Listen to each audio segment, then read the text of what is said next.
I'm Maya Hartley, 32, and my stepsister's lies got me thrown out of my own home at 16.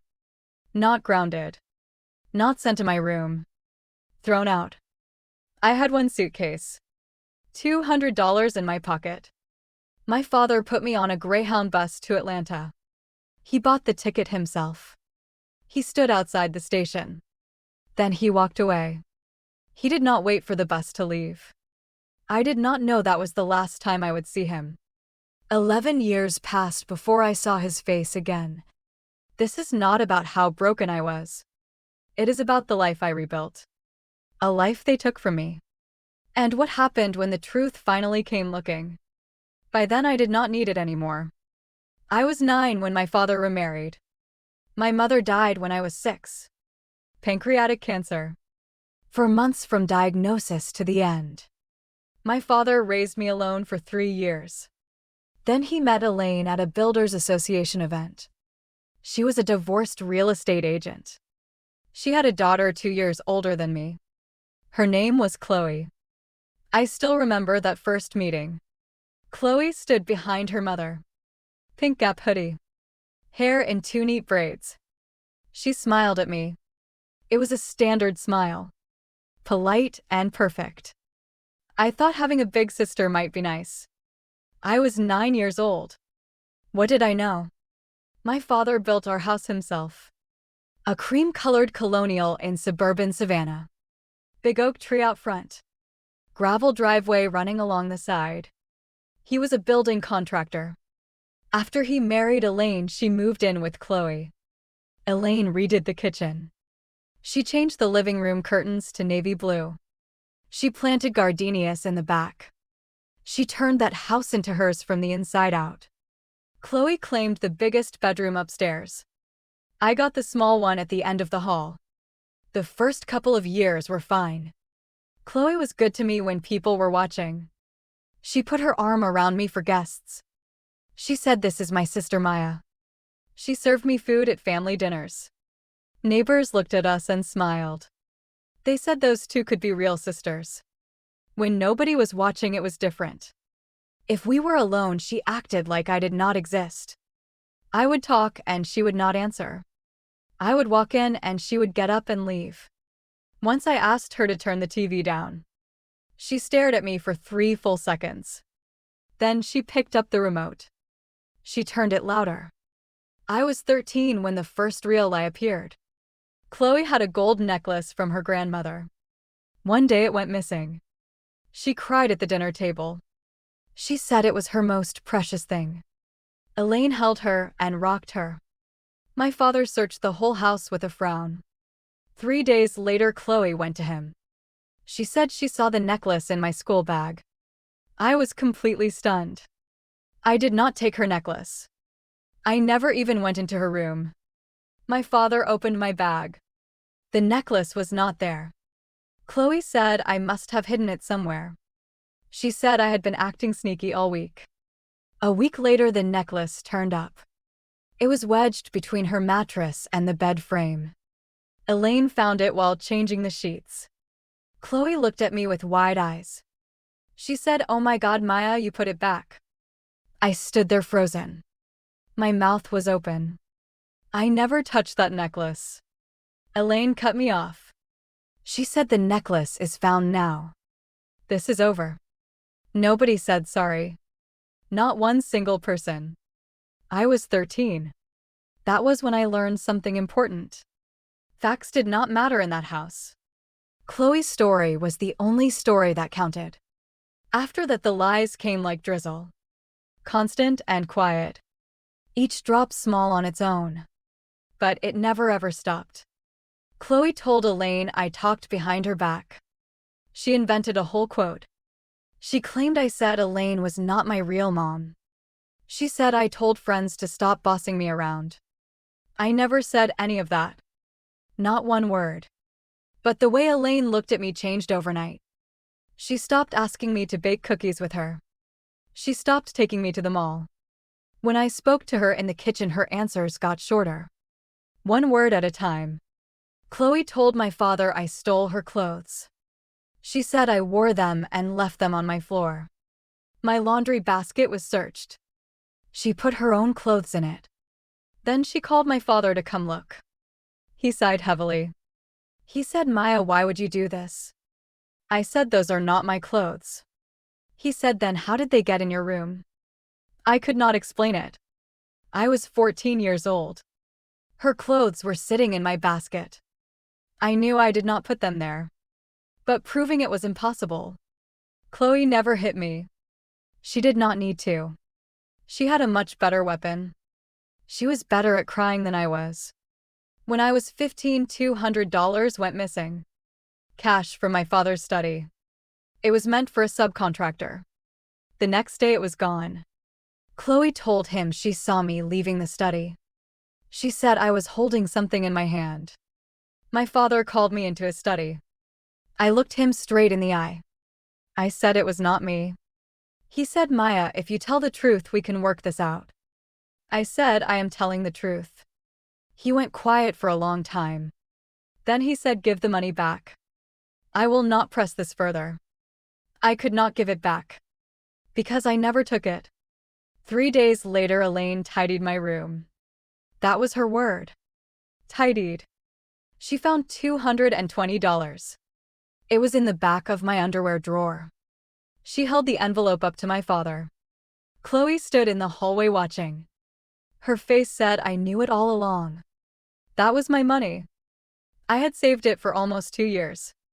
Birthday cash from relatives. Money from walking the neighbor's dog.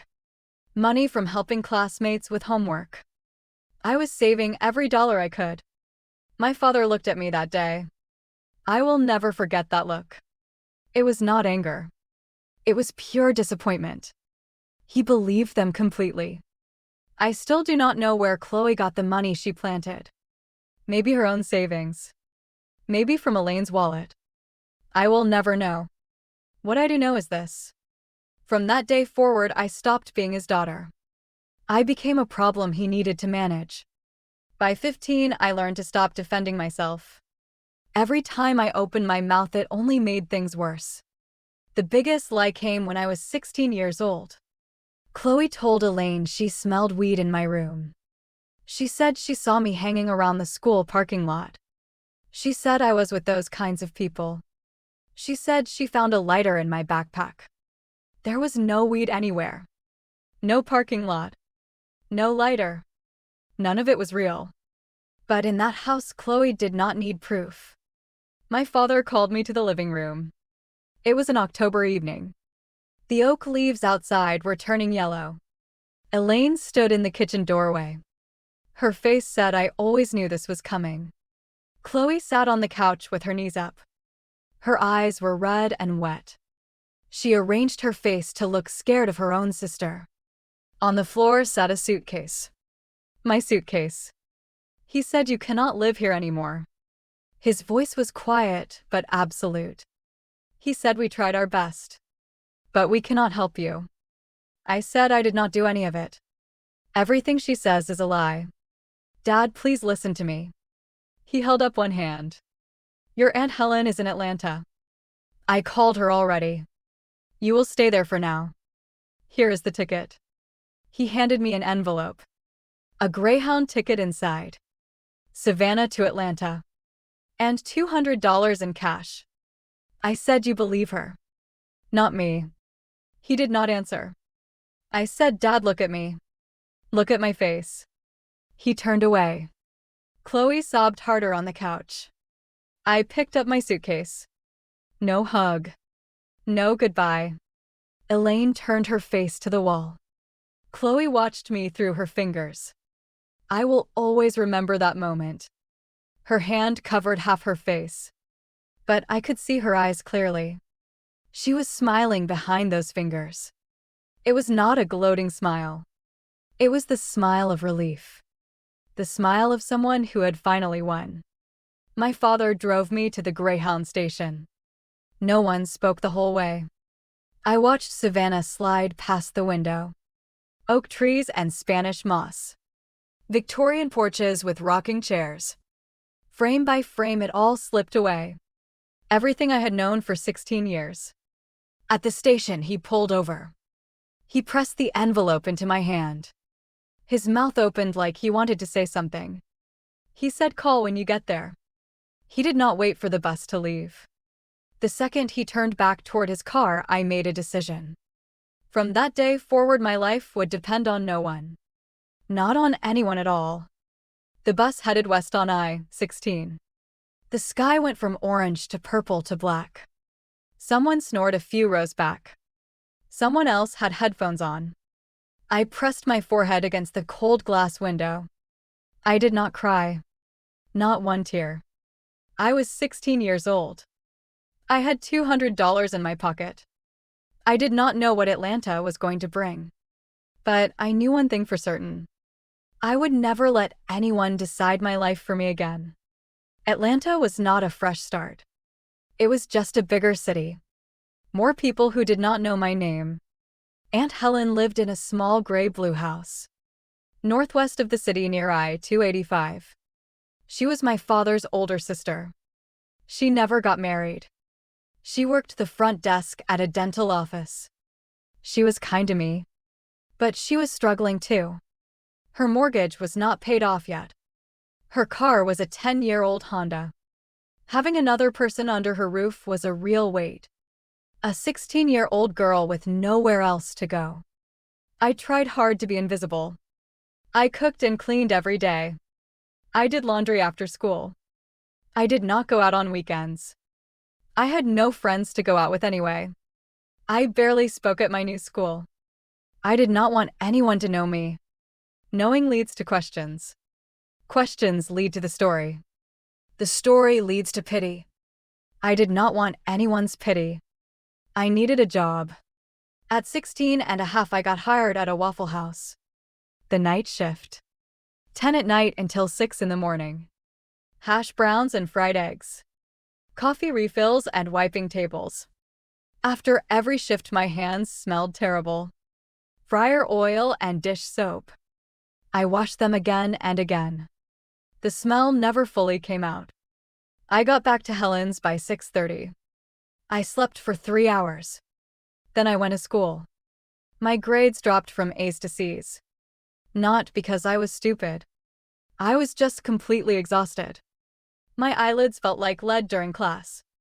Everything on the board turned into fog. I fell asleep during a chemistry exam once. The teacher had to wake me up. The only thing on my paper was my name. And the date. Ms. Delaney noticed. She was a black woman in her 40s. Hair cut very short. Gold wire glasses. She spoke slowly and carefully. But every word landed exactly where it should. She called me into her office. It was a tiny room. College posters on the walls. Motivational quotes taped up everywhere. A half-dead plant sat on her desk, next to a photo of her daughter. Her daughter in a graduation gown. She shut the door behind me. She sat across from me at the desk. She folded her hands on the surface. She looked straight at me.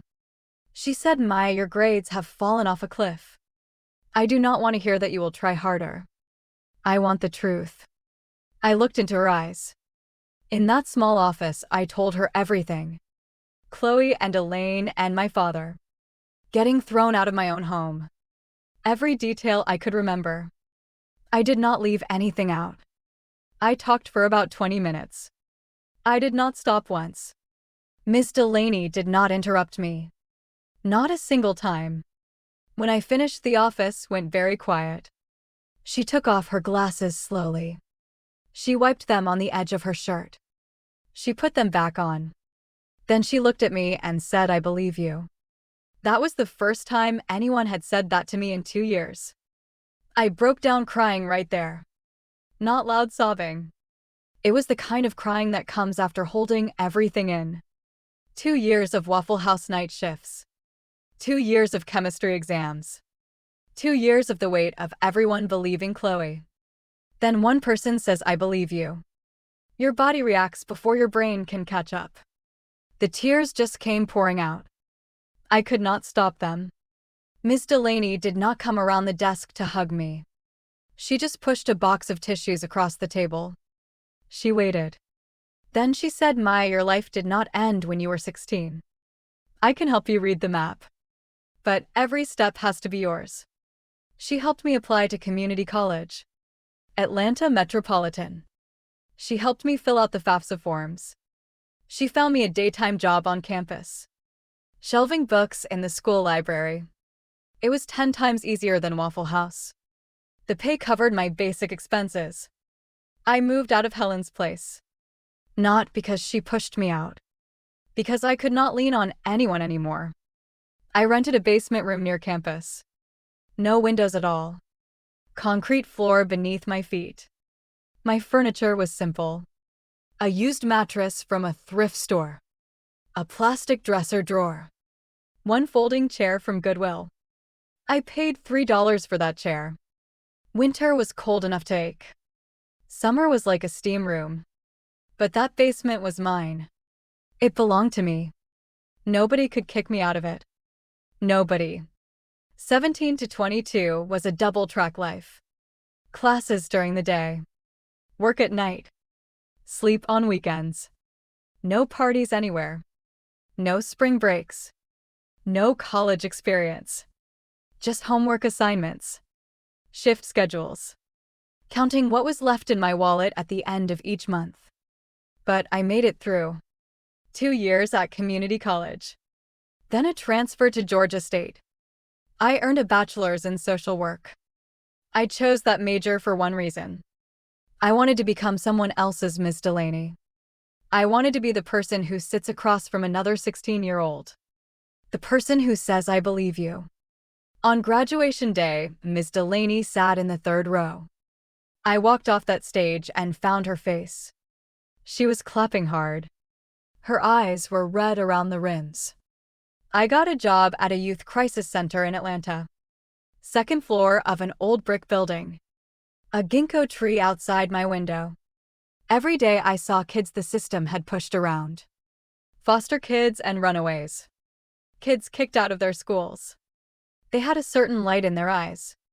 I recognized that light immediately. I used to carry it too. My job was not to save them. Nobody can truly save another person.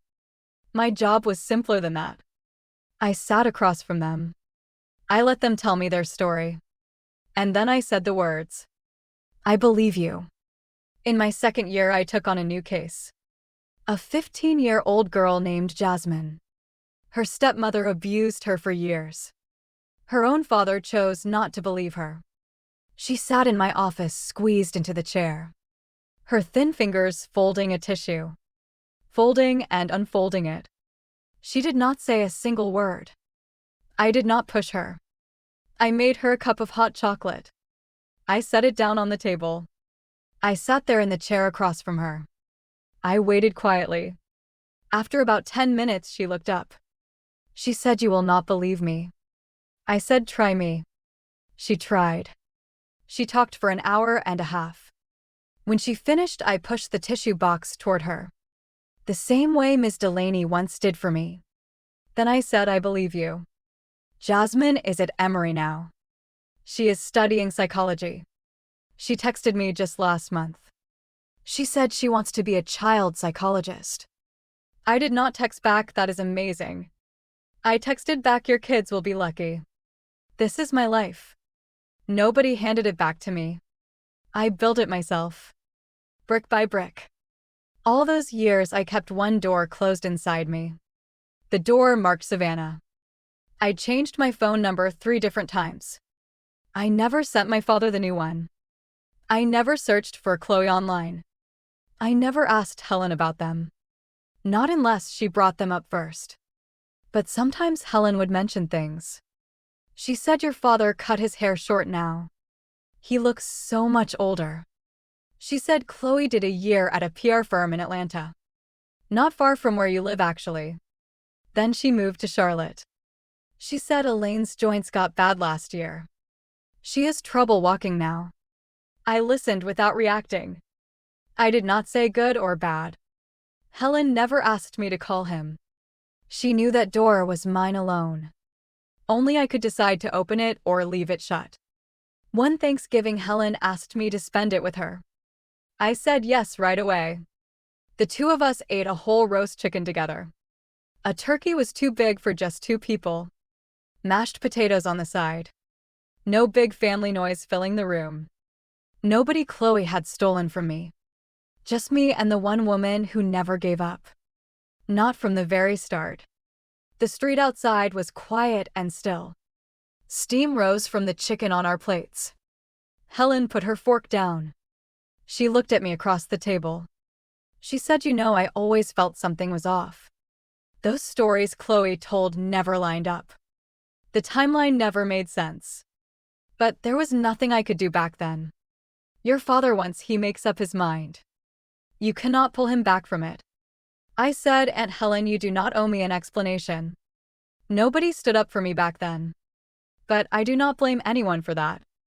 Chloe built that story so carefully. She spent years weaving the problem sister narrative. Who could tear down a lie like that? Not in 15 minutes. Helen's eyes went wet. She said, "You are stronger than I ever knew." I said it was not about being strong. It was about having no other choice. When I was 26, I bought a condo near Atlantic Station. 1 bedroom. Not very big at all. The living room and bedroom divided by a half wall. But the window faced the Atlanta skyline. I got myself a cat. An orange tabby named Lou. He is grumpy most of the time. But every single morning he sits on my pillow, waiting for me to wake up. I met a man named Derek. He taught high school history. AP US history. We met at a community center event. A volunteer thing on a Saturday. He liked cooking elaborate meals. He liked browsing used bookstores on weekends. He liked singing 90s R&B in the car. He sang at the top of his lungs. He was always completely off-key. He did not care at all. He did not ask much about my family. I told him one thing early on. I said, "I have not spoken to my father in a long time. I will tell you the rest someday." He did not push me for more. He just squeezed my hand on the steering wheel. Then he went back to butchering Boys to Men. I thought about telling him everything. But every time I tried, my throat closed up. It was not that I could not say the words. I just did not want to live through it again. Every detail still held the weight of being 16. I had spent a decade putting those things down. I was not ready to pick them up again. So I stayed quiet about it. Not because I did not trust Derek. I trusted him completely. I just could not walk back into that house. I could not stand in that living room again. I could not watch my father turn his back. Some things you leave unspoken. Not because you stopped caring. Because you finally let them go. I was 32 years old in the fall when my phone rang. The number on the screen was familiar. I had deleted it 11 years ago. But I never forgot those digits. My father's cell phone number. I watched it light up for maybe 8 seconds. Lou rolled over on my lap. The Braves game played on the TV. The sky outside was dusk blue. I answered the call. "Hello." A pause on the other end. Then a voice I barely recognized. It sounded so much older than I remembered. "Maya." My father's voice. "It is me." I said, "I know." He went quiet again. I could hear TV in the background. Sports channel. Sounded like ESPN. He cleared his throat roughly. "Maya, something has happened." "Chloe." He stopped like her name hurt to say. "Chloe got drunk at her engagement party. This was last Saturday. In front of her fiancé and his whole family. She started talking. Saying things. About you." I did not say anything. He said she told them everything. He stopped again. This pause was even longer. "She said she framed you. She said it was all made up. The money and the drugs. The parking lot stories. Every piece of it. Names and dates and details. She laid every single thing out. She said she was jealous of you. She said you were the one Dad really loved." Her exact words. The fiancé's parents stood up and walked out. The engagement is now off. Maya. My father's voice sounded far away. Are you still there? I said I am here. Another silence filled the line. Maya, we. Your mother and I. He corrected himself quickly. Elaine and I. We were wrong. We were completely wrong about everything. I said I know. On the other end of the line, he started to cry. A 62-year-old man crying on the phone. Not quiet tears at all. The kind of crying that comes up from deep in your chest. The kind you have held down for far too long. It finally broke through. I think it was the first time he let himself see it. The first time he really looked. His 16-year-old daughter in the living room. A suitcase on the floor. Him saying you cannot live here anymore. And her telling the truth the whole time. I waited for him to finish crying. Maya, his voice sounded like torn paper now. Can you come home? Come see me. Come see this family. I said I will think about it. Then I hung up the phone. I barely slept that night. Not because I was happy. Not because finally they know and I am thrilled. Because it all came far too late. It took me 11 years to stop hating them. Then another 5 to stop thinking about them. Now here they were coming back. Like shells that wash up after the tide goes out. You always knew they were there. But you stopped walking barefoot on that sand. A long time ago. The next morning I called Helen. She said you heard. I said I heard. Helen let out the longest breath. The kind that comes from the bottom of your lungs. The kind you have been holding for years. She said the party was in Charlotte. Last Saturday night. From what I heard, she drank most of a bottle of red wine. Then she just started crying out of nowhere. She said I owe someone an apology. Then it all came pouring out. Piece by piece. She was crying the whole time she talked. About 30 people were there in the room. Helen added she was not blackout drunk.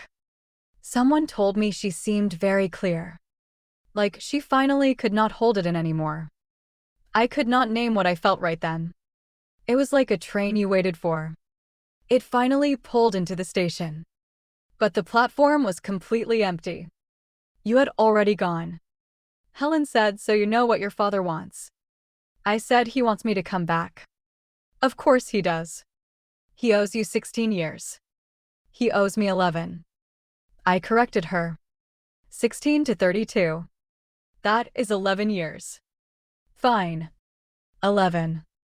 Are you going to go? I thought about it for a moment. I will go to see. There is a difference. Helen did not push me further. She just said, whatever you decide, remember this. Every step from 16 until today. Those steps were yours alone. Nobody can give those years back to you. I said I know that. I did not tell Derek the full story. I just said I need to go back to Savannah. Some family stuff came up. He looked at me for a long moment. There were questions in that look. Questions he chose not to ask. He said, do you want me to come with you? I said I am going alone this time. He nodded once. Call me on the drive back. After you get home if you want to talk. I am right here. He kissed me on the forehead. Lou came over and wrapped his tail around my leg. I shut the door behind me. I got in my car. I pointed it east on I-16.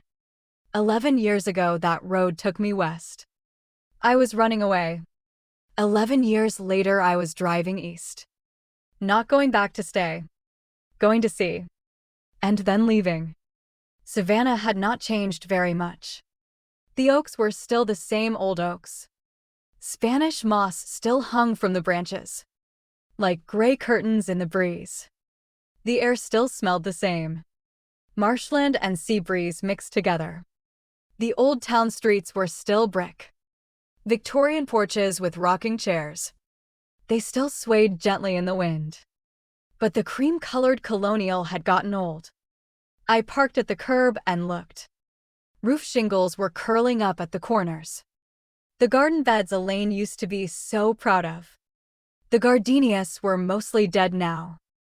Just a few struggling clumps still hanging on. The mailbox paint was peeling badly. Rust-colored iron showed underneath. I stood on the curb for a while, just looking at that house. I was 9 when my father held my hand. He said, "This is our new home, Maya." I was 16 when that door shut behind me. I can still hear the sound of it. I had not stood in front of that door since. I rang the doorbell. Elaine opened the door. She had aged so much I almost did not know her. All white hair now, cut very short. Her joints clearly gave her trouble. She leaned on the doorframe for support. Her back bent slightly forward. When she recognized me, her face shifted. I could not read it at first. Guilt, maybe. Or shame. Or fear. Maybe all three mixed together. Maya. Her voice was quieter than I remembered. Not the woman who used to stand in the kitchen doorway. The one with the "I always knew" look. "You came." I came. She stepped back to let me walk in. The living room was mostly the same. The couch was new. Dark gray fabric instead of cream leather. The curtains were still navy blue. But the coffee table was different now. The scratch I made as a kid was gone. The floors had been redone. The air smelled like cleaner and old books. My father came out of the kitchen. He looked smaller than I remembered. Much smaller. His hair was a white ring around a bald head. His face had deep grooves carved into it. Not just wrinkles. The kind of lines time chisels into you slowly. He wore a gray polo shirt. The collar was a little stretched out. Old slippers on his feet. When he saw me, he stopped walking. His hands did not know where to go. He did the only thing he could think of. He walked over. He held out his hand. Not for a handshake. He was holding something. A brown manila envelope. The same color as the one from 11 years ago. "Maya," he said. "This is." I said I do not want money. I did not take the envelope. I did not come back to be paid. He set it on the coffee table. His hands dropped to his sides. He stared at the floor. Elaine stood in the kitchen doorway again. Same spot as 11 years ago. But her face was different this time. Not judgment. Something closer to shame. "Chloe is not here," Elaine said. "She went to stay with her cousin for a while." She paused and swallowed. "She is too afraid to see you." I nodded once. I did not say it is okay. Because it is not okay. I sat down on the couch. My father sat down too. He put his face in both hands. "Dad," I said. That word felt very strange in my mouth. I had not used it in a long time. I did not come back to blame anyone. I do not have time for that anymore. I came back because you asked me to. He lifted his head slowly. His eyes were very red. "Maya, I should have believed you back then. I should have.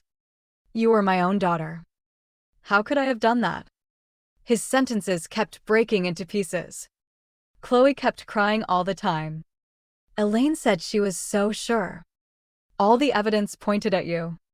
The money and the clothes. Every single thing. I did not know what else to think. I really believed them. You chose the easier thing to believe." I finished it for him.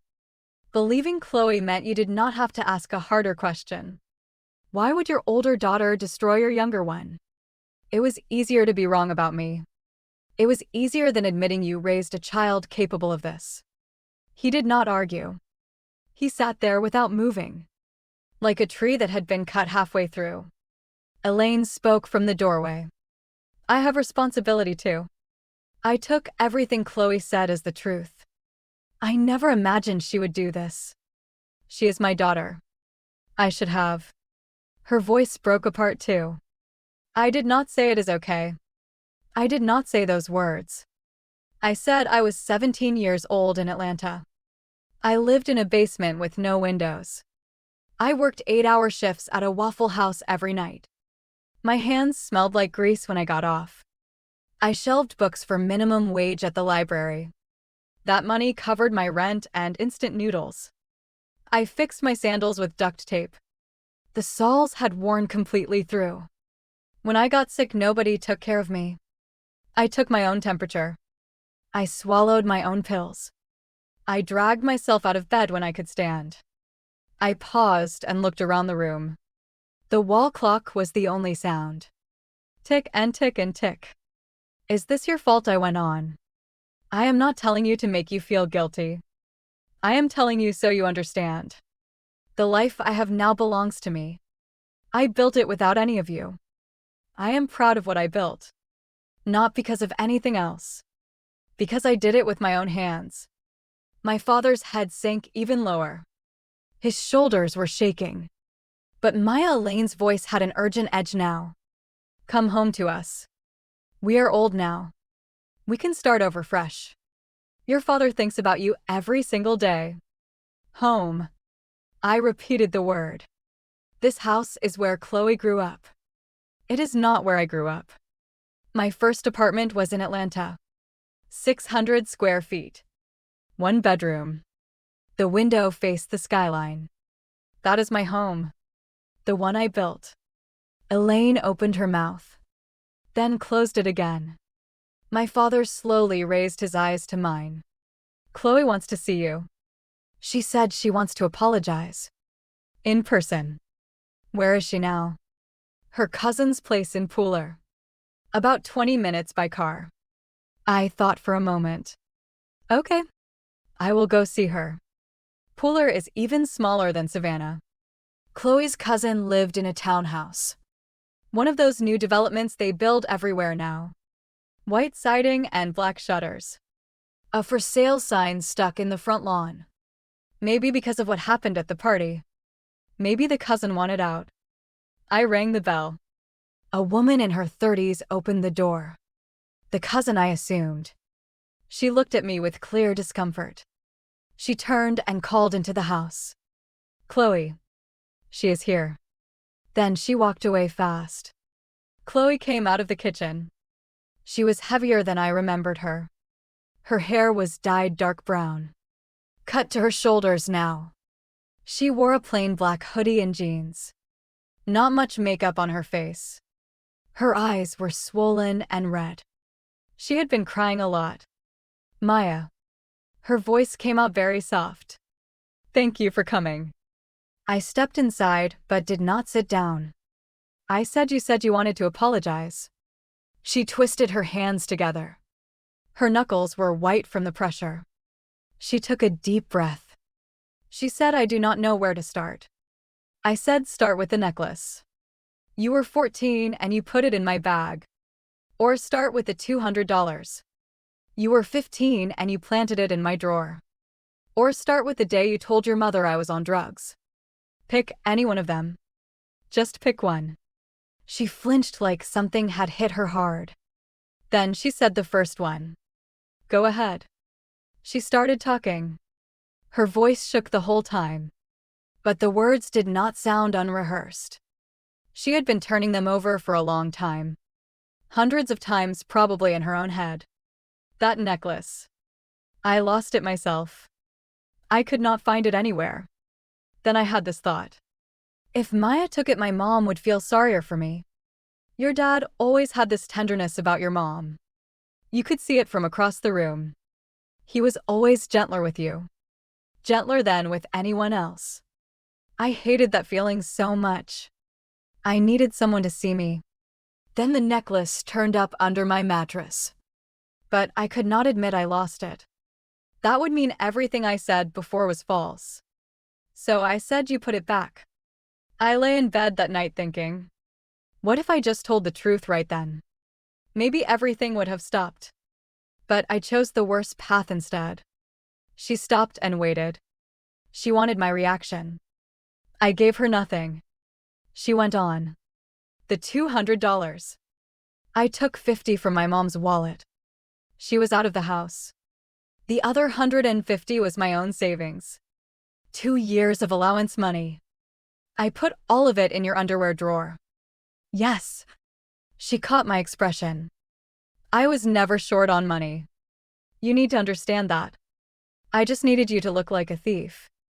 I said, why? Because you were too quiet. She said it like she had been holding it in forever. You did nothing at all. You just stood there and finished your homework. You walked the neighbor's dog. You did nothing and you were already good enough. The way your dad looked at you with pride.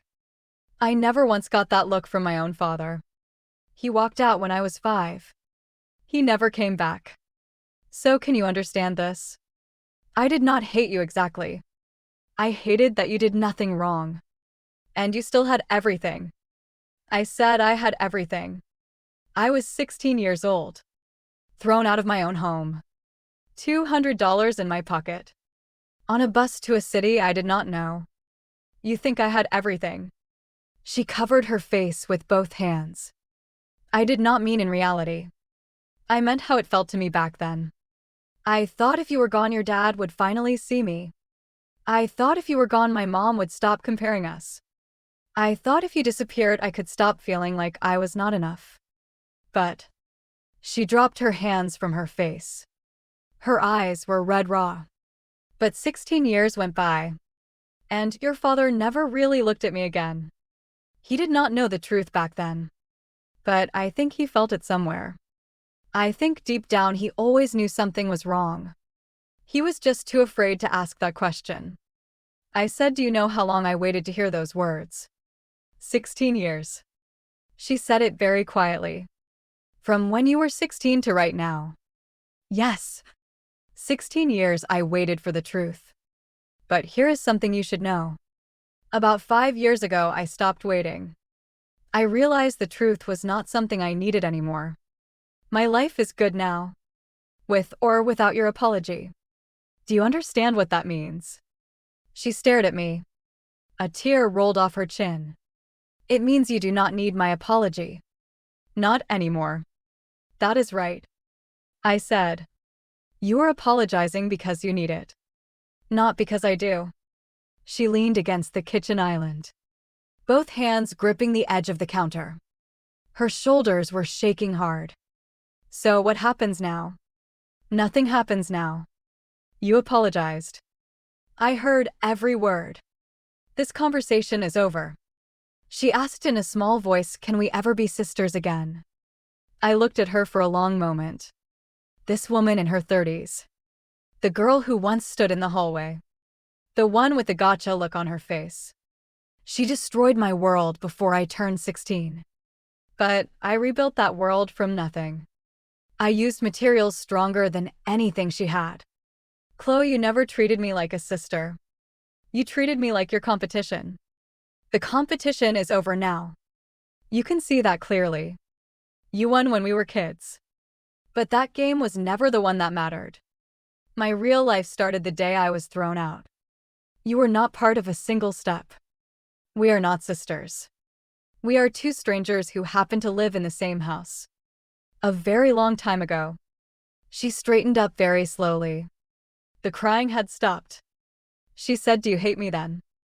No. I said it and I meant it completely. Hate means keeping someone inside you. You are not inside me anymore. You are just a thing that happened to me. Something that happened when I was 16. That thing is over now. I turned and walked toward the door. At the threshold, I looked back at her one time. Chloe. She lifted her head. Do not contact me again. I shut the door behind me. The sun in Pooler was very bright. The air smelled like fresh cut grass. My car was parked under a maple tree. Red leaves had fallen on the windshield. Just a few. I had 1,000 things I could have said to Chloe. I said exactly one thing. It was the only thing I needed to say. The silence of 16 years had already said the rest. When I got back to Savannah, the sun was getting low. It pulled the oak shadows long across the street. My father was standing in the doorway, waiting for me. He saw me get out of the car. He took 2 steps forward. Then he stopped himself. His hand rubbed the seam of his pants. I used to do the same thing as a kid. Rubbed the seam when I was nervous. Maya, he said. You came back. I came back. How was it? With Chloe. We talked. He waited for me to say more. I did not give him any more. Those details were not his to have. He said, do you want to come in for a bit? He asked it so carefully. Like a stranger who is not sure if you have time. He did not speak like a father should. He knew he had lost the right to that. We sat in the living room together. Elaine brought 2 cups of coffee. Then she retreated to the kitchen again. She did not sit down with us. Maybe she did not feel allowed. Maya, my father said. I know anything I say now is too late. But I want you to see something. I kept this all these years. He picked up the envelope from the coffee table. He handed it to me again. This time I took it from his hand. Inside was a check. And something else besides. Something old and yellowed with time. A Mother's Day card I had made. I was 9 years old when I made it. I made it for Elaine. I glued dried flowers onto the front. The card was creased and flattened. The corners were soft from age. He said I kept it. All these years. I looked at that small card in my hand. I did not know what to feel exactly. It was not being moved or touched. It felt more like distance. Like finding something that belonged to someone else. Someone you used to know a long time ago. You know it was yours once. But you barely remember that person anymore. I said I am not taking the check. I pulled the card out gently. I set the envelope back on the table. I will take this card though. Thank you. Maya. My father's voice dropped even lower. It was almost a whisper. Can you forgive me? Even a little bit. I am not asking you to move back here. I know that is not realistic anymore. But I need to know something. I need to know you do not hate me. I looked at him across the coffee table. Dad, I do not hate you. I really do not. Hate is too heavy a thing to carry. My life is short. I already spent 16 years rebuilding everything. I do not have time left over for hate. I stood up from the couch. Outside the curtain, the last rays of sun caught the old oak tree. The top of its crown was golden. The tree was taller than I remembered it. But I cannot be your daughter again. Not the way you want. 11 years ago, you needed me to believe you were right. Now you need me to believe you are sorry. Both times it is about what you need from me. Neither time is about what I owe. He sat on the couch motionless.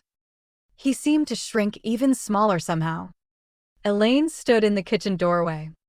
She was crying without making a sound. I did not walk over to hug him. I did not say the word goodbye.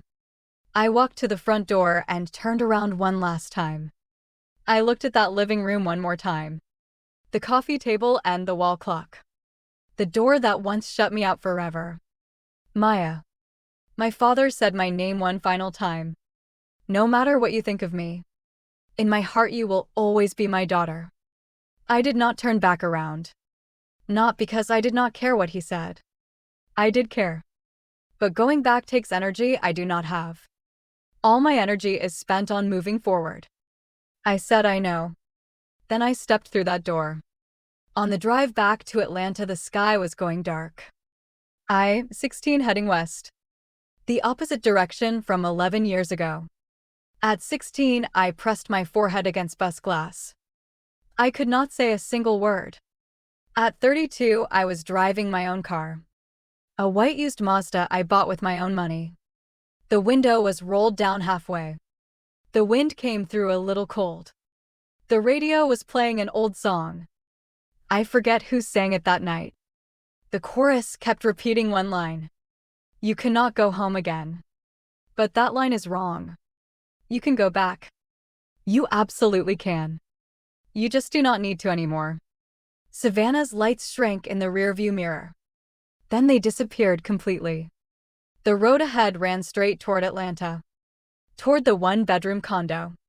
Toward the grumpy orange cat. Toward the man who was waiting for me. Toward my life. Not the life anyone gave back to her. The life she built with her own hands. I pulled into a rest stop off the highway. I got a cup of coffee from the machine. Gas station coffee is never good. But it was hot. I leaned against the car door and looked up. The sky was fully black now. The stars were coming out one by one. The stars in South Georgia are thick. Much denser than in the city. Like someone spilled sugar across the dark. A woman walked over from a parked truck. A big rig driver. She asked which way I was headed. I said home.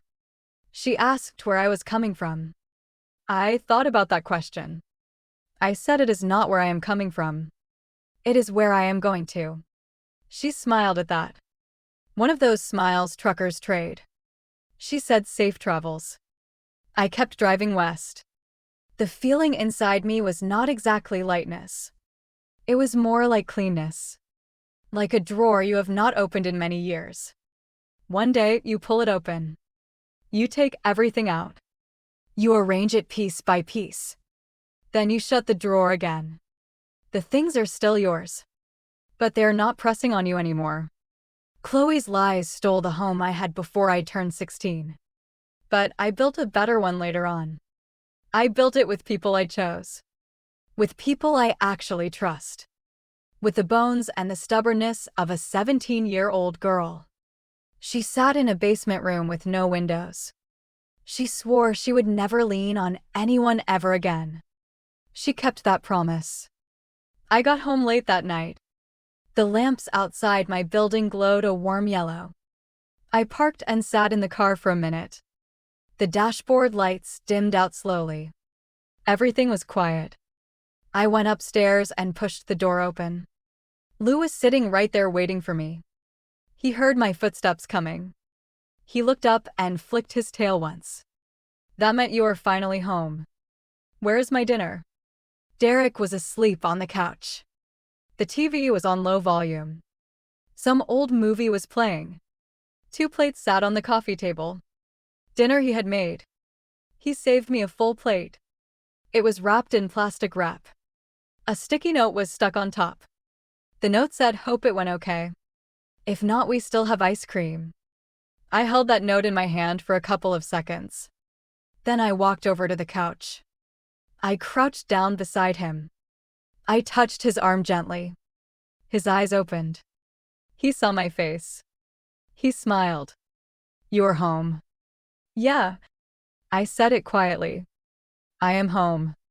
The Atlanta skyline glowed soft through the window. I sat on the couch next to him. I pulled off the plastic wrap. I took a bite of the pasta. It was cold by then. It tasted perfect. My name is Maya Hartley. I am 32 years old. When I was 16, my stepsister's lies got me thrown out of my own home. 11 years later, the truth came looking for me. But by then I did not need it to tell me I was innocent. I already knew that. I had known it the whole time. The truth saved them. It did not save me. I saved myself. A long time before they ever called. So let me put this Mother's Day card back in the drawer. It belongs to a 9-year-old girl. Not pressed under a check from a guilty man. That girl lost her mother too young. She was framed by someone she wanted to call a sister. She was sent away by the man who should have protected her. But she grew up anyway. She walked a very long way. She never once looked back. If you ask me now, Maya, do you forgive them? I will tell you something honest. Forgiveness is not your duty. What people do to you is their business. How you rebuild yourself is yours alone. I chose to rebuild. There is no hero in this story. Just a girl who stood up.